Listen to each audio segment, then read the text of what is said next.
இளைஞர் பட்டாளம், விசிலடிச்சாங்குஞ்சி, அவங்கெல்லாம் என்னெல்லாம் தற்குறி கூட்டம் இத்தனையும். இப்போ நம்ம சிஎம் கூட வந்துட்டு இளைஞர் தான் நம்ம மக்கள் தேர்ந்தெடுத்தாங்க. நீங்க வயசை பார்க்கக்கூடாது. இப்போ தாவேக்காவா இருந்தாலும் சரி, காங்கிரஸா இருந்தாலும் சரி, எல்லாரும் இவங்க வந்துட்டு படிச்சு வாங்கின பட்டம் கிடையாது. இது மக்கள் போட்ட ஓட்டு. ஆனா இவர் பிடிவாதமா இருக்கிறாரு. விஜய் நான் தான் சிஎம் அப்படின்னாரு. அதே மாதிரி அவர் சிஎம்மா வந்துட்டாரு. மக்கள் அவர் அங்கீகரிச்சுட்டாங்க. அந்த அந்த 11 சீட்டுக்காக போய் அவர் காலில் ஏன் விழணும்? ஏன்னா காங்கிரஸ்ல இருந்து டிவிகேக்கு போன முதல் ஆளு நான் தான். ஏன்னா டிவிகே வந்த உடனே அந்த மாநாடு நான் விக்கிரவாண்டி பார்த்த உடனே. ஆனா இல்ல, அவர் அடையாளப்படுத்த வேணாம். அவருக்குன்னு ஒரு பேர் இருக்கு, அவருக்குன்னு ஒரு மதம், இனம். இல்லாட்டினா அவர் ஜோசப் விஜய்னு வச்சுக்கிறத விட முருகன் வச்சுக்கிறதா அவர் இந்துன்னு நம்ம சொல்லிடுறோம். நானே வந்துட்டு அந்த பூஞ்சோலையில நடந்த 2ஆம் ஆண்டு நிறைவு விழாக்கு ஒரு டாக்டரும் இன்னொரு அவங்க வந்து உட்கார்ந்தவங்களையும் துரத்தினாரு. அவர் துரத்தினாரு. ஆமா, அவர்கிட்ட 1/2 மணி நேரம் நான் பாஸ் கேட்டுக்கிட்டு இருந்தேன். ஆனா அவர் கொடுக்கவே இல்லை, பாஸ் கொடுக்கல அவங்களுக்கு. இப்போ டிஎம்கே இத்தனை வருஷம் போராடி இந்திய எதிர்ப்பு போராட்டம் எவ்வளோ பேர் இறந்து போயிருக்கிறாங்க. அப்போ நம்மளுடைய கொள்கைக்கு மாறா வந்துட்டு நிச்சயமா தமிழகத்தையும் அவங்க பிடிச்சிருவாங்க. மக்கள் அங்கீகரிச்சவங்களை அப்படியே விட்டுட்டு நான் வந்துட்டு டிஎம்கே கூட தான் இருப்பேன்னா, டிஎம்கே ஆட்சியில் இருந்தால் பரவாயில்ல. இப்போ டிஎம்கே இவங்க வெறுத்துட்டு போல, டிஎம்கே வந்துட்டு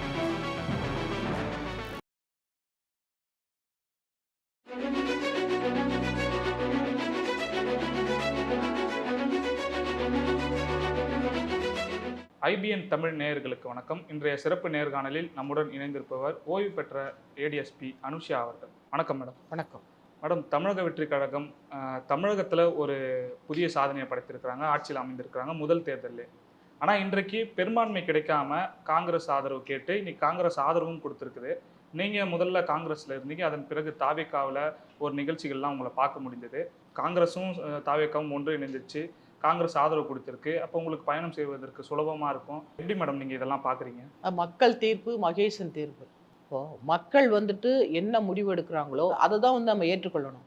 இப்போ தாவேக்காவாக இருந்தாலும் சரி, காங்கிரஸாக இருந்தாலும் சரி, எல்லாரும் இவங்க வந்துட்டு படித்து வாங்கின பட்டம் கிடையாது. இது மக்கள் போட்ட ஓட்டு. மக்கள் ஓட்டு போட்டு நீ எனக்கு பணி செய்ய வரேன்னு சொன்னேன், ஒன்று நான் அங்கீகரிக்கிறேன். மக்கள் ஓட்டு போட்டு இவங்க கெஞ்சி கெஞ்சி எல்லார்ட்டையும் போய் கேட்டு நான் உங்களுக்கு பணி செய்கிறேன், நான் உங்களுக்கு பணி செய்கிறேன்னு எல்லா கட்சிகளும் அந்த 5 வருஷத்துக்கு பிறகு கூவுன்னு கூவி மக்கள்கிட்ட போய் காலில் கையிலலாம் விழுந்து எங்களுக்கு ஓட்டு போடுங்க, நான் பணி செய்கிறேன் உங்களுக்கு அப்படின்னு இவங்க கெஞ்சி வாங்கின, இவங்க பிச்சை கெட்டு மக்கள் போட்ட பிச்சை தான் இது. இவங்க மக்கள்கிட்ட தான் போய் பிச்சை எடுத்தவங்க. மாற்றத்திற்காக மக்கள் கொடுத்த ஒரு தீர்ப்பை நீங்க பிச்சைன்னு இல்ல அதுதான் நான் சொல்றேன். இவங்க போயிட்டு இப்ப மக்கள் யாரும் நீ வா நீ வான்லாம் கேட்கவே இல்லை. இவங்க போயிட்டு எல்லாரும் மக்களுக்காக பணி செய்யறேன்னு போய் கஷ்டப்பட்டு வெயில்ல உருண்டு பிறண்டு மக்கள் இது நமக்காக ஒரு நல்ல ஒரு தலைவர் இல்லை ஒரு பிரதிநிதிகள் வேணும் அப்படிங்கிறதுக்காக அவங்க போட்டிருக்கிற ஓட்டுல நான் என்ன கருத்து சொல்ல முடியும்? இது வந்துட்டு நம்ம 4 மூலையில் உட்காந்து நம்ம ரூமில் உட்காந்து பேசுகிற கதையே கிடையாது. மக்கள் ஒரு தலைவரை அங்கீகரிக்கிறாருன்னு சொன்னால் அதை நம்ம அங்கீகரிக்கணும். நமக்கு மகிழ்ச்சியானது தான். இன்னைக்கு வந்து காங்கிரஸ் வந்துட்டு அவங்க அறிவுபூர்வமாக வந்துட்டு நடந்திருக்காங்க. அதுக்காக ரொம்ப சந்தோஷம். ஏன்னா காங்கிரஸ்லேருந்து டிவிகேக்கு போன முதல் ஆள் நான் தான். ஏன்னா டிவிகே வந்த உடனே அந்த மாநாடு நான் விக்கிரவாண்டி பார்த்த உடனே அவ்வளோ இளைஞர்களும் வந்துட்டு ஒரு மாற்றம் வேணும் அப்படின்னு சொல்லிட்டு விஜய் சாரை வந்து அங்கீகரித்தாங்க. அது விஜய் சார் வந்தே ஆகணும்னு நின்னாங்க. அப்போ இளைஞர்கள் பழைய அந்த அரசாங்கத்தை தூக்கி போடணும். முன்னாடி இருந்த அந்த எம்எல்ஏஸ், அந்த மினிஸ்டர்ஸ் இவங்களெல்லாம் வந்துட்டு அவங்க ஏற்றுக்கொள்ளவே இல்லை. அவங்களுடைய காலங்கள் வேற, அவங்களோட ஆட்சி முறைகள் வேற. இப்போ இருக்கக்கூடிய இளைஞர்கள் வேற. எல்லாம் அவங்க சுறுசுறுப்பாக இருக்காங்க, ஆக்டிவாக இருக்காங்க. அதை மாதிரி ஒரு இளைஞர் நமக்கு தலைவராக வரணும்னு நினச்சாங்க. அந்த டைமில் வந்துட்டு விஜய் சார் வந்தார். அதை அங்கீகரிக்கும் பொழுது அப்போ காங்கிரஸ் ரொம்ப தேஞ்சிருச்சு. அதாவது எப்படின்னா காங்கிரஸ் வந்துட்டு காங்கிரஸே இல்லை அப்படிங்கிற மாதிரி ஆகிப்போச்சு. அங்கே எல்லாருமே வந்துட்டு முதிர்ச்சியான சீனியர் லீடர்ஸ் அவங்களாம் போயிட்டாங்க. இப்போ அதை எடுத்து நடத்துறதுக்கு அங்கே இளைஞர்கள் கிடையாது. அந்த டைமில் இருக்கும்போது தான் நானும் அங்கே போகிறேன் கட்சியில். அப்போ காங்கிரஸ் பெரிய வளர்ச்சி இல்லை, அப்போ டிவிகே பெரிய வளர்ச்சியாக இருக்குது. அதே மாதிரி வந்துட்டு அவர் ஒரு கிறிஸ்தவர். அவர் மைனாரிட்டிக்கு வந்துட்டு அங்கீகாரமே கிடையாது. சுதந்திர போராட்டத்தில் மைனாரிட்டிஸ் பாதிரியார்கள் இருந்திருக்கிறாங்க, இஸ்லாமியர்கள் இருந்திருக்கிறாங்க. ஆனால் இதுவரையும் தமிழகத்தையும் இந்த இந்தியாவும் எந்த கிறிஸ்தவர்களும் ஆளவே இல்லை. இன்னைக்கு சோனியா அம்மா வந்த பிறகும் அவங்களையும் அவங்க வெளிநாட்டுக்காரின்னு சொல்லிட்டு பிஜேபி அவங்கள வந்துட்டு ரொம்ப அசிங்கப்படுத்தினாங்க. இன்னைக்கு வந்துட்டு சோனியா அம்மா வந்து இந்த நாட்டுக்காக தான் என் கணவரை கொடுத்தேன், என் மாமியாரை கொடுத்தேன், நான் இந்த நாட்டுக்காகவே உயிரை கொடுப்பேன் அப்படின்னு சொன்ன பிறகு கூட பிஜேபி அவங்கள விடவே இல்லை. அவங்கள வெளிநாட்டுக்காரியாக தான் பார்த்தாங்க. அதே மாதிரி தான் இன்னைக்கு விஜய் ஜோசப். இந்த Okay. ஜோசப் விஜய்ங்கிறவர் அவர் ஒரு கிறிஸ்தவர். ஆனா ஆனா அவர் எங்கேயுமே அடையாளப்படுத்திக்கல மேடம். இல்ல அவர் அடையாளப்படுத்த வேணாம். அவருக்குன்னு ஒரு பேர் இருக்கு. அவருக்குன்னு ஒரு மதம், இனம். இல்லாட்டினா அவர் ஜோசப் விஜய்ன்னு வச்சுக்கிறத விட முருகன் வச்சுக்கிறத அவர் இந்துன்னு நம்ம சொல்லியிருப்போம். அவரோட பேர் அடையாளத்துல ஒரு கிறிஸ்தவர் நமக்கு தெரியும் இல்லைங்களா? ஜோசப் விஜய் வந்து ஒரு கிறிஸ்தவர். அந்த கிறிஸ்தவர் ஒரு மைனாரிட்டியில இருந்து வரும்பொழுது நான் வந்து பீயிங் எ கிறிஸ்டியன் நான் கட்டாயம் ஆதரவு தெரிவிக்கணும் அவருக்கு. ஏன்னு சொன்னா இந்த மக்களுக்கு ஒரு நல்லாட்சி கொடுக்கறதுக்காக ஒருத்தர் வரும்பொழுது மைனாரிட்டி வந்து தமிழகத்தை ஆண்டதே கிடையாது. இதுவரையும் மெஜாரிட்டி பீப்புள் தான் ஆண்டாங்களே தவிர அதுவும் மக்கள் ஏற்றுக்கொள்றாங்க அவரை. அவர் சாதாரணமாக வரல, ஒரு தனிநபராக வரல, அவர் ஒரு பெரிய இளைஞர் பட்டாளத்தோட அவர் அங்கீகரிக்கிறாங்க. அப்போ நம்ம அங்கீகரிக்கணும் அப்படின்னு சொல்லிட்டு இன்னைக்கு என்ன ராகுல் காந்திக்கு வந்துட்டு இவர் ஆதரவு தெரிவிக்கிறேங்கிறார். அவர் வந்து பாசிசம் பாயாசங்கிறார். ஏன்னா சென்ட்ரலில் வந்து எதிர்க்கிறாரு பிஜேபியை, டிஎம்கே எதிர்க்கிறாரு. அதனால எனக்கு வந்துட்டு காங்கிரஸுக்கு வந்து நான் வந்து ஆதரவு கொடுக்குறேன். இன்னைக்கு வந்து காங்கிரஸ் வந்துட்டு அவங்களும் வந்து ஒரு புறக்கணிக்கப்பட்ட கட்சி மாதிரி ஆகிப்போச்சு இன்னைக்கு. ஏன்னா சென்ட்ரலில் வந்துட்டு இன்னைக்கு பிஜேபி வந்துட்டு எல்லா இடங்கள்லையும் பிடிச்சி அவரை பப்புங்கிறாங்க, அவரை வந்துட்டு சின்ன பையங்கிறாங்க. ஆனால் இன்னைக்கு ஒரு சின்ன பையன் தான் அவர் சொன்னார். விஜய் ஒரு கதை சொன்னார், அந்த சின்ன பையன்னு. அந்த மாதிரி ஒரு சின்ன பையன் கையில் தான் மக்கள் இப்போ ஆட்சியை கொடுத்துருக்குறாங்க. அதனால் நம்ம சின்ன பையங்கன்னு எடை போட முடியாது. ஏன்னா அவங்களுக்கும் அறிவு இருக்குது, அவங்க நிறைய படிச்சிருக்கிறாங்க, படித்த இளைஞர்கள் நிறைய வந்துட்டாங்க. அதனால் இந்த கை நாட்டு பீப்புள் எல்லாம் எடுத்து போடணும்னு அவங்க நினச்சி முடிவு பண்ணிட்டாங்க.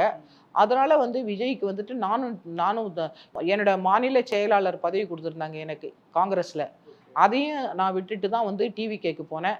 ஆனால் எனக்கு டிவிகேல சரியான அங்கீகாரம் கிடையாது. ஓகே, என்ன காரணத்தினால மேடம்? இல்லை என்ன காரணம் இல்லை, அப்போ புதுசில் நான் போய் எனக்கு வந்து அங்கே யாரை பார்க்கணுன்னு தெரியாது. அப்போ போயிட்டு நான் வந்து புஷி ஆனந்த் சாரை தான் பார்த்தேன். புஷி ஆனந்த் சார் ஒரு 10 நிமிஷம் என்கிட்ட பேசினாங்க. எல்லாத்தையும் நான் மக்களுக்காக பணி செய்ய வந்திருக்கிறேன் அப்படின்னு சொல்லிட்டு நான் சொல்லும்பொழுது நான் விஜய் சார்ட்ட அறிமுகப்படுத்துகிறேன்னு என்னோட அட்ரஸ்லாம் வாங்கிட்டாரு. ஆனால் அவர் என்னை கூப்பிடவே இல்லை. நானே வந்துட்டு அந்த பூஞ்சோலையில் நடந்த 2ஆம் ஆண்டு நிறைவு விழாவுக்கு ஒரு டாக்டரும் இன்னொரு காங்கிரஸ்காரரோட போனேன். அவரும் டிவிகேக்கு வரேன்னு சொல்லிட்டு. ஆனால் எனக்கு மட்டும் பாஸ் இருந்துச்சு, அவங்களுக்கு பாஸ் இல்லை. அவங்க வந்து உட்கார்ந்தவங்களையும் துரத்தினாரு. அவர் துரத்தினாரு. ஆமாம், அவர்கிட்ட 1/2 மணி நேரம் நான் பாஸ் கேட்டுக்கிட்டு இருந்தேன். ஆனால் அவர் கொடுக்கவே இல்லை, பாஸ் கொடுக்கல அவங்களுக்கு. ஒரு டாக்டர் அவரும் வரேன்னு சொன்னார். அப்போது விக்கிரவாண்டியில் வந்துட்டு எல்லாரும் வாங்க வாங்கன்னு விஜய் சார் கூப்பிட்டாரு. ஆனால் போனால் வந்துட்டு புஷி ஆனந்த் துரத்துறாரு. அங்கே போய் எப்படி நிற்க முடியும்? அதனால் நானும் இருந்து, ஆனால் அன்னைக்கும் வந்துட்டு நிறைய பைட் கொடுத்துட்டு டிவிகேக்கு சப்போர்ட்டை தான் நான் பேசிட்டு வந்தேன். நான் வந்துட்டு அவர் புஷி ஆனந்த் துரத்தினாருங்கிறதுக்காக நான் பேசலை. அப்புறம் நான் புஷி ஆனந்தை பார்க்கவும் இல்லை.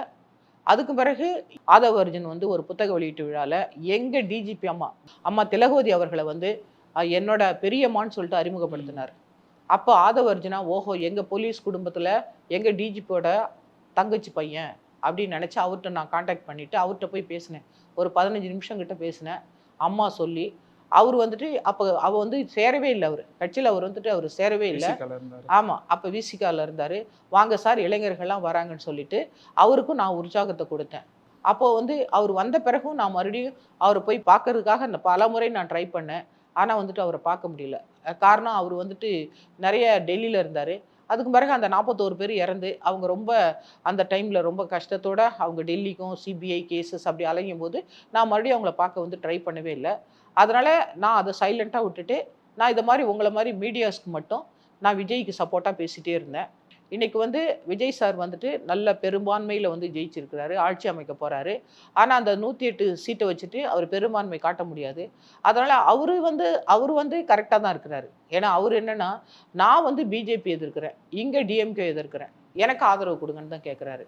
ஆனால் ராகுல் தலைவர் வந்துட்டு இன்னைக்கு ஒய்ஸாக வந்து அறிவுபூர்வமாக ஒரு முடிவெடுத்து 2016 டிஎம்கே கூட்டணியில் அவங்க வந்துட்டு பல தேர்தல்களை சந்திச்சிருக்கிறாங்க காங்கிரஸ்.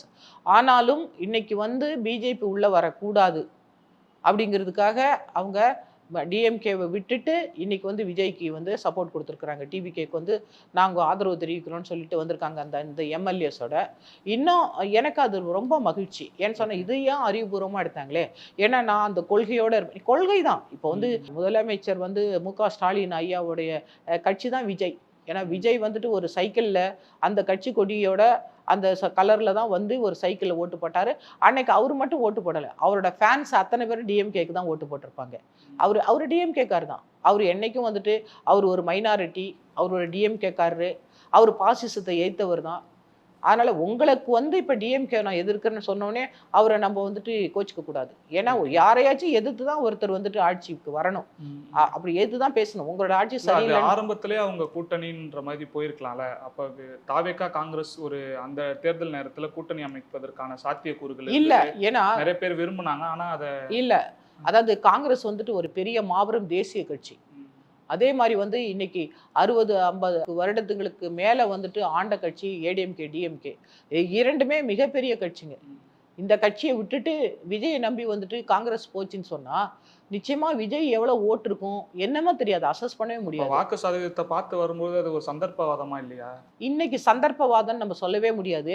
இன்னைக்கு வந்து பிஜேபி வந்து வரக்கூடாதுன்னு நினைச்சா பிஜேபியும் அந்த திராவிடம் நிலைநாட்டப்படணும், மும்மொழி கொள்கை வரக்கூடாது, மத சார்பற்ற ஒரு அரசு வேணும் அப்படின்னு நினைச்சா ஈவன் நம்மளுடைய முதலமைச்சர் கூட அவங்கள்ட்ட சொல்லி மித்த கட்சிகள்கிட்ட சொல்லி கூட அவங்க கூட்டணியை நீங்க போங்க அப்படின்னு அவரே சொல்லணும். ஏன்னா இந்த இதெல்லாம் விஜய் எதிர்த்து இருப்பாரு, எதிர்த்து தான் அரசியல் செய்வார்னு நம்ம எடுத்துக்க முடியுமா? எதிர்த்து அரசியல் செய்யணும்னா இவங்க எல்லாம் போறாங்களே, இப்ப கூட்டணி கட்சியில இருக்கக்கூடியவங்க எல்லாம் சீனியர் லீடர்ஸ் எல்லாருமே கம்ப்ளீட்டா வந்துட்டு இப்ப பிஜேபி எதிர்க்கிறவங்க சென்ட்ரல்ல வந்துட்டு எதிர்க்கும் போது ஸ்டேட்ல எதிர்க்க முடியாதா? அவங்க நிச்சயமா வந்துட்டு எடப்பாடியோட வந்து எடப்பாடி அவர் எப்பன்னு இருக்காரு. எடப்பாடியோட கூட்டணி வச்சா நாளைக்கு 2.5 வருஷம் நான் சிஎம்மா இருக்கேன்னா அப்ப பாரதிய ஜனதா ஆட்சி தான் நடக்கும் இங்க. அப்ப அவங்களுடைய என்ன கோரிக்கை அதை தமிழக மக்கள்கிட்ட நிறைவேற்றுவாங்க. அப்ப எந்த பிரயோஜனமும் கிடையாது. இப்ப டிஎம்கே இத்தனை வருஷம் போராடி இந்திய எதிர்ப்பு போராட்டம் எவ்வளவு பேர் இறந்து போயிருக்கிறாங்க. அப்ப நம்மளுடைய கொள்கைக்கு மாறா வந்துட்டு நிச்சயமா தமிழகத்தையும் அவங்க பிடிச்சிருவாங்க. இப்போ மேற்கு வங்கத்தை பிடிச்சிருக்காங்க, அசாம் பிடிச்சிருக்கிறாங்க. கம்ப்ளீட்டா நீங்க பார்க்கும்பொழுது பாருங்களேன், சவுத்துல இருந்து அவ்வளோ வந்துட்டு இல்லிட்ரஸி இல்லாத ஒரு கேரளால இருந்து கூட ஒரு இன்னைக்கு வரையும் பிரைம் மினிஸ்டர் போல. நீங்க என்ன மாதிரி ஒண்ணுமே தெரியாதவங்களா இருந்தாலும் அந்த நார்த் பீப்புளை தான் அவங்க பிரைம் மினிஸ்டரா செலக்ட் பண்றாங்க. அப்போ அவங்க தான் வந்துட்டு ஆண்டுட்டு இருக்காங்களே தவிர பாசிசம் வரக்கூடாது இங்க. இங்க ஜாதி மத இன இந்த பாகுபாட்டை வந்துட்டு மறுபடியும் நிலைநிறுத்தி நீ போய் வந்துட்டு உன் தகப்பன் பாட்டம் என்ன செய்தானோ அதை தொழிலை செய், நீ ஆடு மேய்க்கிறோம் ஆடுதான் மேய்க்கணும்னு மறுபடியும் குலத்தொழிலை கொண்டாந்து விட்டு மறுபடியும் ஜாதி வேற்றுமை பிரித்து இவன் முஸ்லீமு இவன் கிறிஸ்டியன் சண்டையை உண்டு பண்ணி எல்லாத்தையும் நம்மளை பிரித்து விடுற அந்த என்னது இந்த பிரித்தாளுமை வந்துட்டு இருக்கவே கூடாது. அதுக்கு வந்து நம்ம பாசிசத்தை எதிர்த்து தான் ஆகணும். நம்ம தமிழகம் அப்படி கிடையவே கிடையாது. நம்ம இதுவரையும் மத சார்பற்ற ஒரு நாடாக தான் நம்ம இருக்குது. நம்ம போய் மதத்தோட வந்துட்டு இப்போ உங்கள் யார்ட்டையும் யாரும் போராடிக்கிட்டு சண்டை போட்டுட்டு இல்லை, அதை வந்துட்டு மறுபடியும் கொண்டாந்து வைக்கக்கூடாது. அதுக்கு தான் காங்கிரஸ் வந்துட்டு பெரும்பாடுபட்டு அவங்க வந்துட்டு இன்னைக்கு ஜாதி மத வேறுபாடு வானான்னு சொல்லிட்டு ஒரு ஆட்சி வேணும்னு சொல்லிட்டு இன்னைக்கு டிஎம்கேவாக இருந்தாலும் சரி, இன்னைக்கு வந்து ஏடிஎம்கே போய் கூட்டணி வச்சா ஏடிஎம்கே வந்துட்டு அதன் சார்பில் வந்துட்டு இவங்க வந்து நுழைஞ்சிருவாங்க. இன்னைக்கு மக்கள் வந்து ஆதரிக்கவே இல்லை பிஜேபியை. ஒரே ஒரு சீட்டு தான் வந்திருக்குது தமிழகத்தில். அப்போ எப்படி வெறுக்கிறாங்க மக்கள்? அப்போ அந்த மக்களுக்கு மரியாதை கொடுக்க வேணாமா? மக்கள் அங்கீகரித்த ஒரு டிவிகே கட்சியை வந்துட்டு இவங்க ரிஜெக்ட் பண்ணக்கூடாது. இவங்கள்ட்ட 5 சீட்டு தானே இருக்குது. இப்போ 5 சீட்டுக்கும் இவங்க மினிஸ்டர் பதவியெல்லாம் கேட்குறாங்க. ஏன்னா இவங்க ஒன்றும் பெருசாக ஓஹோ ஆகலாம் இல்லை. ஒரு 108 ஒரு புது கட்சி, ஒரு இளைஞர் பட்டாளம், விசிலடிச்சாங்குஞ்சி, அவங்கெல்லாம் என்னெல்லாம் தற்குறி கூட்டம். இப்போ நம்ம சிஎம் கூட வந்துட்டு இளைஞர் தான் நம்ம மக்கள் தேர்ந்தெடுத்தாங்க. நீங்க வயசை பார்க்கக்கூடாது. இப்போ இருக்கக்கூடிய யங்கஸ்ட் வந்துட்டு ஒரு சீஃப் மினிஸ்டர் யாருன்னா அது விஜய் தான். கரெக்டுங்களா? இப்போ விஜய் சாருக்கு வந்துட்டு மக்கள் ஆதரவு தெரிவிச்சாங்கன்னா அப்போ காங்கிரஸ் வந்துட்டு தெரிவிக்கலன்னு சொன்னா மக்கள் அங்கீகரித்த ஒரு கட்சியை வந்துட்டு புறக்கணிக்கிறதுக்கு இவங்க யார்? இப்போ டிஎம்கே வந்துட்டு ஆட்சியில இருந்து இதே 108 வாங்கிட்டு இப்போ விஜய் சார் வந்துட்டு பாசிசம் வரக்கூடாதுன்னா நிச்சயமா ஆதரவு தெரிவிப்பார். ஆட்சி அமைக்க முடியாத சூழ்நிலையில டிஎம்கே விட்டுட்டு போல. டிஎம்கே நான் எதிர்கட்சியா இருந்தேன்னு சொல்றாங்க. டிஎம்கேக்குள்ள ஓட்டு அப்படிதான் இருக்குது. இப்ப எத்தனை ஒரு 10-11 சீட்டு தான் போகுது. இப்ப கம்யூனிஸ்ட் ஒரு 6 கொடுத்தாலும் இப்ப காங்கிரஸ் ஒரு 5 கொடுத்தாலும் அவர் ஆட்சி அமைச்சிருவாரு. இவங்கெல்லாம் வருவாங்கன்னு எதிர்பார்க்கலாமா மேடம்? காங்கிரஸ் இது இடதுசாரிகள் கட்சிகள்லாம் வருவாங்க. அவங்க வரல அப்படின்னு சொன்னா அவங்க பாசிசத்தை வரவேற்கிறாங்கன்னு அர்த்தம். இத்தனை வருஷமா நாங்க விஜய் ஆதரிக்கிறது தான் பாசிசத்தை ஆதரிக்கிற மாதிரின்னு சொல்றாங்க இன்னைக்கு. அதனால நாங்க விஜய் இவங்க வந்துட்டு எல்லாத்தையும் பர்சீவ் பண்ணிக்கலாம். விஜய் இதுவரையும் வந்துட்டு அவர் யார்ட்டையுமே கேட்கல. நான் 108 வச்சுக்கிட்டு நான் வந்துட்டு ஆட்சி அமைக்கிறேன், எனக்கு யார் வேணாலும் நீங்க ஆதரவு கொடுங்கன்னு தான் கேட்டுட்டு இருக்காரு தவிர இவங்க தான் மோதிக்கிட்டு இருக்காங்க நீயா நானான்னு சொல்லிட்டு. இப்ப என்ன சொல்றாங்க, ஏடிஎம்கேல எங்க எடப்பாடி தான் முதலமைச்சருங்கிறாங்க. ஏன் எப்படின்னாலும் எங்களுடைய ஆதரவு இல்லாம இவங்க ஆட்சி அமைக்க முடியாது அப்படின்னு சொல்றாங்க. இப்ப டிஎம்கேட்ட இருக்கக்கூடிய கூட்டணி கட்சிகள்கிட்ட இருக்கக்கூடிய அந்த வாக்கே போதும். இப்ப என்ன சொன்னாரு விஜய் சாரு, நான் ஆட்சியில பங்கு தரேன் அதிகாரத்துல பங்கு தரேன்னு சொன்னாரு. இப்ப இவங்க கட்சியும் புது கட்சி தான். எல்லாம் வந்துட்டு ரொம்ப எக்ஸ்பீரியன்ஸ்டான ஆட்கள் கிடையாது. இப்போ ஒரு சிலர் இப்போ வந்துட்டு செங்கோட்டையன் சார் மாதிரி போனவங்க தான் கொஞ்சம் அனுபவம் மிக்கவர்கள். இப்போ அனுபவமிக்க நம்ம கம்யூனிஸ்ட் கட்சி தலைவர்கள் கம்யூனிஸ்ட் கட்சியில் இருக்காங்க, நம்முடைய காங்கிரஸில் இருக்கிறாங்க, விசிகே இருக்கிறாங்க. இத்தனை பேரும் வந்துட்டு போகும்போது நிச்சயமாக அவங்க தான் ஆட்சி பண்ண போகிறாங்க அங்கே. ஏன்னா அந்த இளைஞர்களை வழிநடத்த நல்ல அனுபவமிக்க ஒரு கட்சி வந்து எம்எல்ஏஸ் வேணும் அப்படின்னு சொன்னால் அது வந்து இவங்க தான் போய் வழிநடத்தணும். மக்கள் அங்கீகரித்தவங்களை அப்படியே விட்டுட்டு நான் வந்துட்டு டிஎம்கே கூட தான் இருப்பேன்னா டிஎம்கே ஆட்சியில் இருந்தால் பரவாயில்ல. இப்போ டிஎம்கே இவங்க வெறுத்துட்டு போல, அவங்க மெஜாரிட்டி வரலங்கிறதுனால தான் சரி பரவாயில்ல அவருக்கு போய் நம்ம சப்போர்ட் பண்ணிட்டு நம்ம பிஜேபியை மொத்தமாக சேர்ந்து எதிர்ப்போம், அதுதானே நம்ம கொள்கை அப்படின்னு சொல்லிட்டு போயிருக்காங்களே தவிர அதுலேயும் கண்டிஷனோடு தான் போகிறாங்க. அவங்க எங்களுக்கு இவ்வளோ கொடுங்க, இந்த 5க்கு எனக்கு மினிஸ்டர்ஸ் பதவி கொடுங்கன்னாங்க. இவ்வளோ கஷ்டப்பட்டு 108 வாங்கியிருக்காங்க, அதுக்கும் சரின்னு தானே அவங்க ஏற்றிருக்காங்க. ஏன்னா இது குரூஷியல் டைம் இல்லையா, அந்த 5 தான் அந்த 11 தான் அவங்களுக்கு வேணும். அதுக்கு கட்டாயம் அவங்க சொல்கிறதெல்லாம் அவங்க கேட்டு தான் ஆகணும். ஒன்று இவங்க ஏனாமா போய் சப்போர்ட் பண்ணல, மக்கள் அங்கீகரிச்சிட்டாங்களே டிவிக்கேன்னு யாரும் காங்கிரஸ் யாரும் போய் சப்போர்ட் பண்ணல. அவங்க பெனிஃபிஷரி அதில் இவங்க ஒரு கண்டிஷன் போட்டு தான் உள்ளே போகிறாங்க. இன்னொன்று, காங்கிரஸ் வந்து மதத்தை வச்சு அரசியல் செய்கிறத எதிர்க்கணும்னு சொல்லி தாவேக்காவோடு வந்தாலும் இன்னொன்று என்ன சொல்கிறாங்க நிறைய பேர்கள்னா, திராவிட கட்சிகள் தமிழகத்தை ஆண்டதுக்கு பிறகு காங்கிரஸால் தமிழகத்தில் காலூன்ற முடியல, இப்போ விஜய் அவர்களால் காலூன்ற பார்க்குதுன்னு சொல்கிறாங்களா மேடம்? இது எப்படி பார்க்குறீங்க? விஜய் தான் வந்துட்டு இப்போ நான் தொடக்கத்திலேருந்தே பாயாசம் பாசிசம் நான் காங்கிரஸ் தான் வந்துட்டு எனக்கு வந்து ஆதரவு கொடுங்கன்னு தானே கேட்டுட்டு இருக்கேன். அவர் ஆதரவு கொடுக்குறாரு, ஆனால் தாவேக்கா மூலயமா மறுபடியும் தமிழகத்தை ஆட்சி அதிகாரத்தில் செய்ய வராங்க. அதுதான் டெஃபினட்டா ஏடிஎம்கே கூட அவர் வந்துட்டு நம்ம அவருக்கு சப்போர்ட் பண்ணல, நம்ம அவருக்கு போய் நம்ம எம்எல்ஏஸ் வேணுங்கிறத நம்ம கொடுக்கல அப்படின்னு சொன்னால் திராவிட கட்சிகள் நிச்சயமாக அவர் வந்துட்டு ஏடிஎம்கே தான் வந்துட்டு கேட்பாரு. இப்போ ஏடிஎம்கே வரும்போது நிச்சயமாக பிஜேபியை தான் கேட்குற மாதிரி அது இன்டைரக்டா. அதே மாதிரி இன்னும் விஜய் அவர்கள் இன்னும் முதலமைச்சராக பதவி ஏற்கல, ஆனால் அவர்களுக்கு கொடுக்கப்படக்கூடிய பாதுகாப்பு, மத்திய அரசுலேருந்து கொடுக்கப்படுற ப்ரொடெக்ஷனு இதெல்லாம் அதிகரிக்க இன்னும் பாஜக தான் இவரை இயக்குதுன்னு சொல்லிக்கிட்டே இருக்காங்க. இதெல்லாம் ஊர்ஜிதமா இல்லை, ஏற்கனவே என்னோட உயிருக்கு ஆபத்துன்னு தான் ஏற்கனவே வந்துட்டு அவர் Z+ல இருக்கிறாரு. ஏற்கனவே அவருக்கு மத்திய அரசு வந்துட்டு Z+ கேட்டகரி போலீஸ் போட்டு பாதுகாப்பு கொடுத்துருக்குறாங்க. இன்னைக்கு ஆட்டோமேட்டிக்காக ஒரு மெஜாரிட்டியில் ஒருத்தர் வரும்போது நிச்சயமாக, ஏன்னா தெரியும் இவங்க இப்போ எதிர்கட்சியில் உட்காருவாங்க, இல்லை இவங்களால ஆட்சி அமைக்க முடியாது. இப்போ 108 எங்கே இருக்குது, இப்போ 57 எங்கே இருக்குது, இப்போ அப்போ என்ன பண்ணுவாங்க, இப்போ வரும்போது நிச்சயமாக வந்துட்டு இவங்களை எட்டி பிடிக்கவே முடியாது. நாளைக்கு இவர் தான் வருங்கால முதலமைச்சராக வருவார், மெஜாரிட்டியில் வந்துட்டாருங்கும்போது ஆட்டோமேட்டிக்காக அவருக்கு பாதுகாப்பு கொடுக்கறது அந்த போலீஸோட கடமை இல்லைங்களா?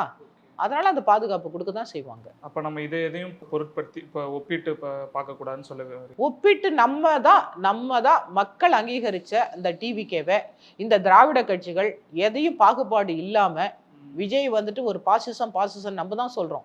நம்ம போய் அவரை தூக்கி நிறுத்தி இந்த பாசிசம் வரவே கூடாதுன்னா அவரால் தனியாக எப்படி போய் பாசிசத்தை கொண்டு வர முடியும்? அப்போ எல்லாரும் ஒன்று சேரணும்னு சொல்கிறீங்க. திராவிட கட்சிகள் தான் இந்த ஒன்று வேணும், எல்லாரும் ஒன்று சேரவே வேண்டாம். இந்த கூட்டணியில் இருக்கக்கூடிய இந்த 6 என்ன, இப்போ நம்ம விசிகே, அதே மாதிரி வந்து கம்யூனிஸ்ட் கட்சி 2 2 6, இவங்க 5 11 போதும் அவருக்கு. இப்போ 108 இருக்கும்போது 11 19 வந்துடுது ஸ்பீக்கர் போனால், அது போதுமே, அதை கொடுத்தா போதுமே. கூட்டணி கட்சிகள் நம்ம ஆதரவு கொடுக்காம நம்ம அவங்கள்ட்ட ஏடிஎம்கே போனோம்னு வச்சுக்கோங்களேன், நிச்சயமாக அவங்க போடுற கண்டிஷன்ஸ்க்கெல்லாம் இவர் தலைவணங்கி தான் ஆகணும். ஏன்னா எடப்பாடி சார் வந்து சிஎம்மாக இருந்தவர், அவர் போய் இவர்கிட்ட போய் மந்திரியாக உட்காரவே மாட்டார். ஆனால் இவர் பிடிவாதமாக இருக்கிறாரு, விஜய் நான் தான் சிஎம் அப்படின்னாரு. அதே மாதிரி அவர் சிஎம்மாக வந்துட்டார், மக்கள் அவர் அங்கீகரிச்சிட்டாங்க. அதனால அவர்கிட்ட கொடுக்க முடியாது. அங்கே போனால் தேவையில்லாத பிரச்சனைகள் தான் வரும், மறுபடியும் பாசிசம் தான் வரும், மறுபடியும் ஏடிஎம் காட்சி தான் வரும். அது வந்துட்டு இவர் கொள்கையோ இல்லை இவர் வந்து புதுசாக ஒன்று பண்ணணும்னு நினச்சாலும் பண்ண முடியாது. அந்த 11 சீட்டுக்காக போய் அவர் காலில் ஏன் விழணும், நம்ம கொடுத்துட்டு போயிடலாமே. பொறுத்திருந்து பார்ப்போம் மேடம் என்ன முடிவுகள் நடக்குதுன்னு சொல்லிட்டு. மீண்டும் ஒரு நேர்காணலில் சந்திப்போம் மேடம். பல்வேறு கருத்துக்களை பகிர்ந்திருக்கீங்க, மிக்க நன்றி. நன்றி, தேங்க்யூ.